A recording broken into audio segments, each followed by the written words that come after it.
যার কাছে ধৈর্য নাই, সহ্য নাই, মেনে নেওয়া নাই, মানিয়ে নেওয়া নাই, তার কাছে কখনো নিয়ামত আসবে না। এই ক্ষেত্রে আমাদের অনেকের মনের একটা চাপা প্রশ্ন থাকে, জানতে চাওয়া যে ধৈর্য তো অনেক ধরেছি, আর কত ধৈর্য ধরবো, সহ্য তো অনেক করেছি, আর কত সহ্য করব। হাজার দিকে উত্তর না গিয়ে একটা উত্তর দেওয়ার চেষ্টা করি, মাথায় এবং মনে বসিয়ে রাখবেন যদি ভালো লাগে।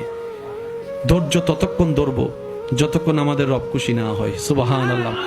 যতক্ষণ রব খুশি না হবে ততক্ষণ ধৈর্য, ততদিন ধৈর্য, তত মাস ধৈর্য, তত বছর ধৈর্য। কারণ আল্লাহ তাআলা জানেন কখন নিয়ামত দিলে আমাদের জন্য ভালো হবে, এটা আল্লাহই ভালো জানে। ওই হুকুম আসা পর্যন্ত অপেক্ষা করতে হবে, এটার নামই ধৈর্য। কোনো হা হুতাশ করা যাবে, আফসোস করা যাবে? আল্লাহ দিল আলহামদুলিল্লাহ, না দিল আলহামদুলিল্লাহ। সুখ আপনাকে খুঁজতে হবে না, দেখবেন সুখ আপনার ঘরে নিজে থেকে চলে আসবে। বলেন সুবহান।